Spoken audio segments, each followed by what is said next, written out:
Почитувани гледачи, вие сте со регионалните вести на телевизија Кисименада. Во нив ќе гледате.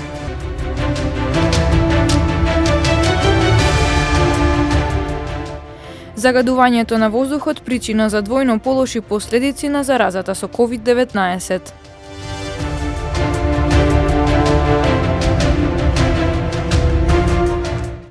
Учењето од далечина носи ризик за последици врз развојот и здравјето, особено на удар се очите и видот.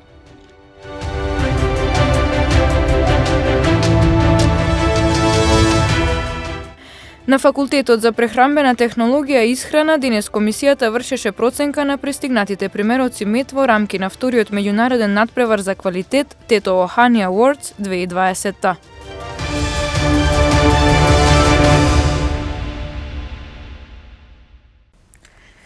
Мерните станици деновиве во речиси сите градови низ државата покажуваат надминување на дозволената граница на PM10 честички. Загадувањето причина за двојно полоши последици на заразата со COVID-19. Македонија изминативе години бележеше зголемен број заболени, но и починати како последица на аерозагадувањето.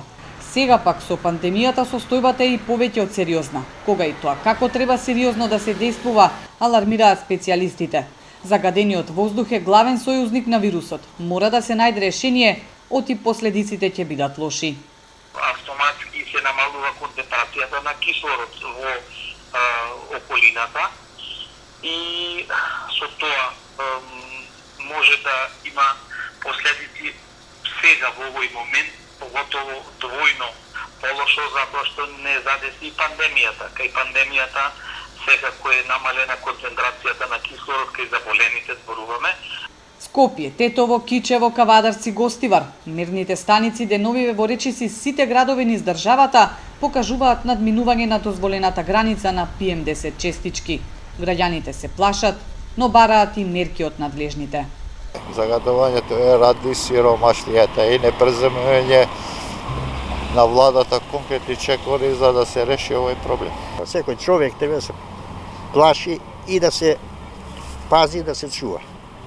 Никој не треба да ми каже зашто како. Самиот тоа е. Дали може би треба општинскиве власти нешто па некои мерки да преземат со загадување во барем? Општинава ние за тоа, за нигде. Која општина? Која општина ке нас? Господин Филипче, мало нека води ред на народ. Нека и дава барем на сиромашите маски без паре. И последните меѓународни истражувања покажуваат дека изложеноста на загаден воздух може да го зголеми ризикот од смрт од COVID-19 за околу 15%. Во студијата германските научници пишуваат дека загаденоста, која и сама по себе е причина за смртност, ги оштетува белите дробови, што доведува до подобра апсорбција на вирусот. СЗО веќе проценува дека аерозагадувањето е одговорно за 7 милиони смртни случаи годишно ширум светот. Најголемиот дел од учениците годинава наставата ја следат онлайн. Тоа подразбира долг временски период поминат пред некој електронски уред. Офталмолозите советуваат како родителите и децата може да ги спречат или ублажат несаканите влијанија врз видот. Наместо ранец на грб, таблет или телефон во рака, ова го наметна новото нормално во тековната учебна година. Најголемиот дел од учениците наставата ја следат онлайн, што подразбира долг временски период поминат пред некој електронски уред. За генерацијата која генерално е роб на технологијата и учењето од далечина носи ризик за последици врз развојот и здравјето. Особено на удар се очите и видот. Офталмолозите советуваат како родителите и децата може да ги спречат или ублажат несаканите влијанија. Првата работа да не седат континуирано повеќе од сат и пол. Значи да се обидеме, они пошто се и во школа сега, значи после еден сат да направат пауза, која е многу важна, 10 до 15 минути, да му даеме буквално да се одмори и очите и децата, да кажем така, и по можност да гледа далеко од 6 метара. Значи буквално да се симне од компјутерот и да направи на пауза 10 до 15 минути. Тоа е многу важно, таа пауза. И нормално, кога ќе заврши сето тоа, иначе сега е времето, што повеќе време да излегува надвор.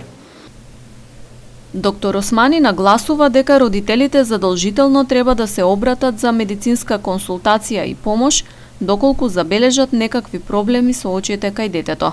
Симптомите, вели тој, може да бидат различни, затоа е важно да се изврши стручен преглед. Углавном јас, значи, кога гледаме дека децата ќе се приближат многу до монитор или телефонот ќе го држат или ќе гледаме дека или буквално некој боцкање во очите, болка или било што. Истражувања во областа на употреба на електронските уреди кај децата и младите покажале дека над половината од нив го имаат смарт телефонот при рака во секое време од денот. Уште попоразително е што голем дел заспиваат со телефоните уклучени онлайн покрај себе. Изминатото деноноќие на Тетовско-гостиварското подрачје полицијата казнила околу 140 граѓани кои не носеле заштитни маски. Веќе се изречени и првите казни за неносење маска на отворен простор. Од самиот почеток на пандемијата, полицијата секојдневно спроведува контроли околу почитувањето на мерките за заштита од коронавирус. Од пред 2 дена со воведувањето на задолжително носење маска и на отворено, офатени се и вакви контроли. На Тетовско-гостиварското подрачје веќе се изречени и првите казни за граѓани кои не ја почитувале оваа нова мерка. Според податоците од СВР Тетово, во изминатото деноноќие на Тетовското подрачје вкупно биле казнети 108 лица, додека на Гостиварското 31 лице, кои не носеле заштитна опрема на носот и устата. Дел од санкционираните биле без маски на отворен простор. Сите се соочуваат со казни во висина од 20 евра.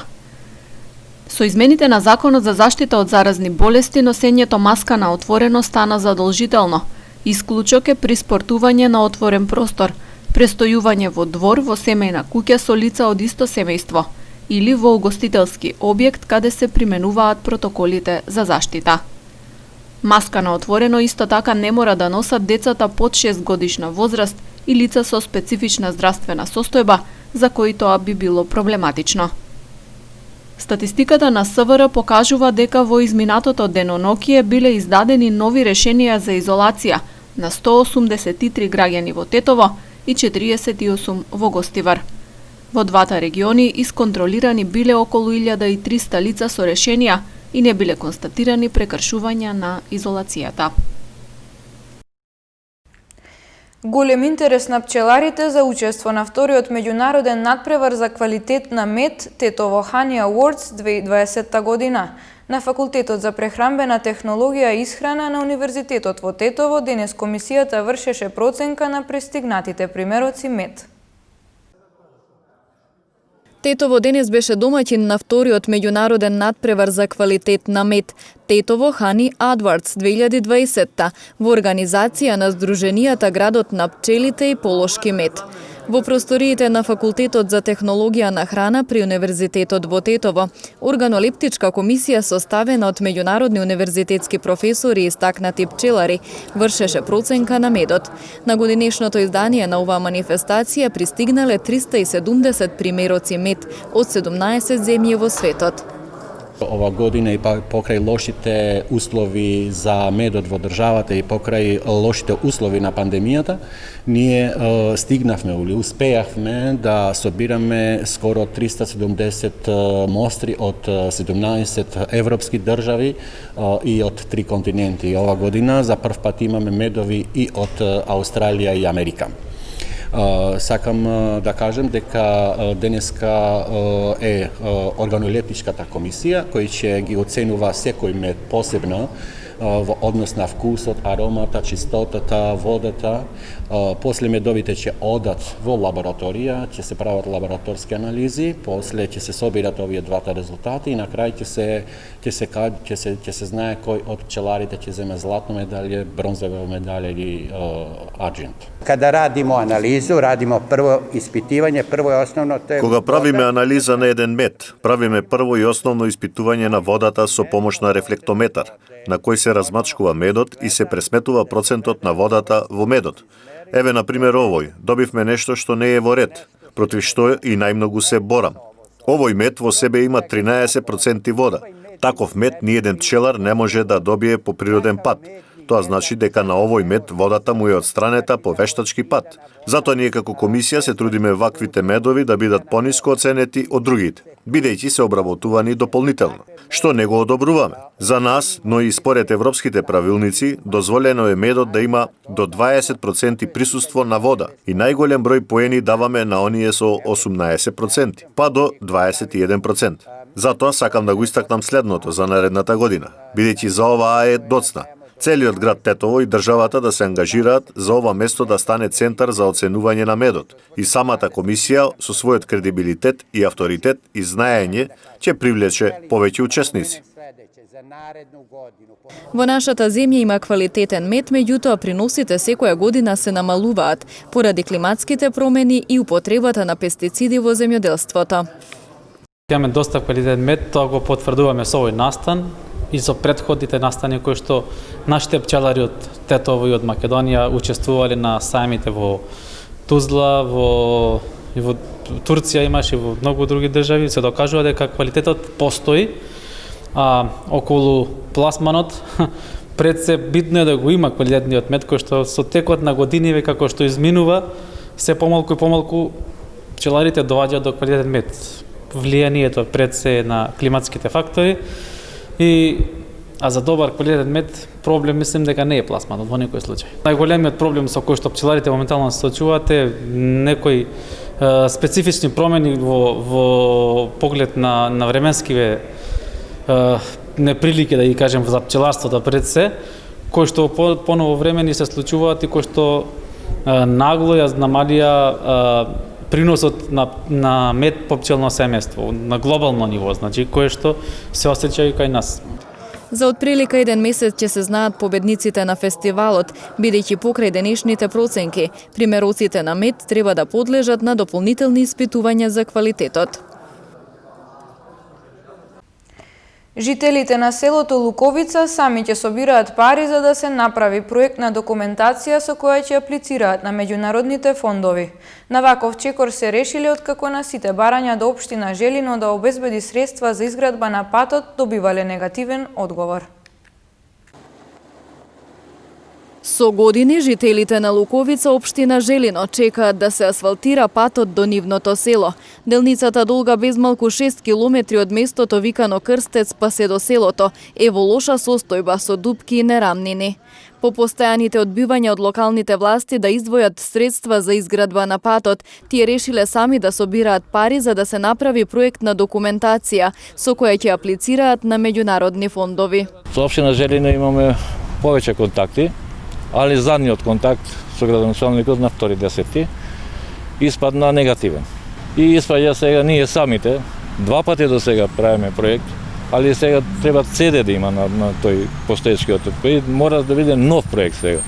И тој кошта 4.800 евра.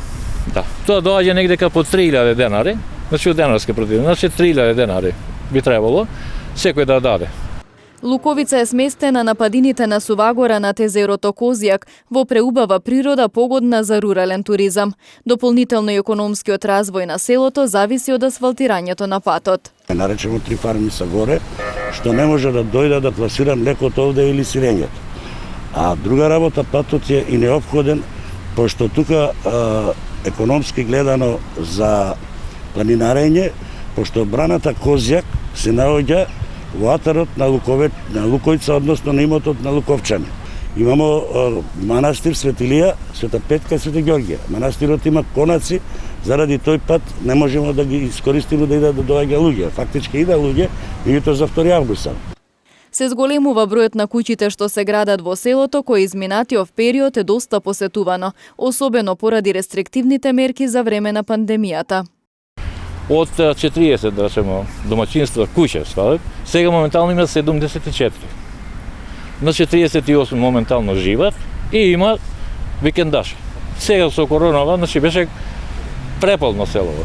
Инаку за изградба на патот до Луковица во должина од 5,5 километри, односно за тампонирање и асфалтирање, според нормативите потребни се 220.000 евра. Огранокот на Дуи во Гостивар излезе со критики за работењето на актуелната општинска власт. Главните ветувања на градоначалникот во предизборната кампања и денес по 3 години владење остануваат само ветувања, подвлече Имран Жупани во обраќањето од седиштето на Дуи во Гостивар. Perceptimi përgjithshëm i opinionit mbetet po ai të cilin e kemi shprehur vazhdimisht. Во отсуство на идеи и решенија за сите проблеми што ја карактеризираат општината, сегашниот градоначалник наоѓа изговори и виновник за тоа што не е реализирано и глуми жртва. Вистината е една и единствена, а тоа е неуспехот на ова раководство и за жал очајот на граѓаните. Главните ветувања на предизборната кампања и денес по 3 години владење остануваат само ветувања. Дали имаме помалку загаден воздух, помалку кучиња скитници по градските улици, дали имаме филтрирана вода, паркинзи, јавен превоз, нови фабрики? Одговорот е еден за сите овие прашања. Не, немаме ништо од овие ветувања. Имаме зголемување на јавниот долг на 3 милиони евра, хаотична состојба во урбанизмот и сообраќајот, имаме ударни дупки на секаде по улиците, узурпирање на јавен простор, нечистотија, политизирано образование, непотизам, политичка одмазда. Владата преку јавното претпријатие за државни патишта издвои средства за да се реконструира патот за еден помасовен туризам на Пониква. А Министерството за локална самоуправа заедно со Швајцарската агенција за развој и соработка обезбедија 5 милиони денари да се реконструираат и да се стават во функција ски лифтовите во рамки на источниот планински регион. Мене ми е задоволство што владата преку јавното претпријатие за државни патишта издвои средства да го реконструира патот и да го приспособи патот за еден помасовен туризам овде на Пониква и ние заедно со Швајцарската развојна агенција ни е драго што еве одделивме средства во вредност од 5 милиони денари да се реконструираат и да се стават во функција овие ски лифтови кои што биле пред се заборавени од времето, нефункционални, не биле во функција и ми е многу задоволство што источниот плански регион заедно со општина Кочани имаат сенс за туризмот и за развој на регионот и што го аплицирале овој проект до нас за да можеме ние да го isfinansirаме. Ги реконструираме ски лифтовите кои се изградени пред нешто повеќе од 40 години. Проект кој сметам дека е навистина регионален и кој ќе допринесе да го одржиме скијањето, да ја подобриме безбедноста на скијачите кои што скијат овде на Пониква и секако да сите допринесеме за развој на зимскиот туризам овде на Пониква. Преку регионалните форуми кои што ги организираше источниот плански регион, граѓаните од регионот можеа да се изјаснат за што да се наменат средствата во регионот за да се придонесе кон подобар развој на источниот плански регион и токму граѓаните одлучија дека тоа треба да биде ски лифтот на Пониква. Партиципативноста, транспарентноста е една од клучните вредности на Швајцарија и се обидуваме во сите наши проекти кои што ги имаме како еден од најголемите билатерални донатори во Северна Македонија, континуирано тие вредности да ги вметнуваме во нашите активности. Кој прв пат дошол, обеќе дека наредниот пат поорганизирано и масовно ќе дојдат на планината особено. Питома планина, убава, пријатни луѓе.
Почитувани гледачи, тука е крајот на регионалните вести. Останете со програмата на Кисиме Нада. Пријатно!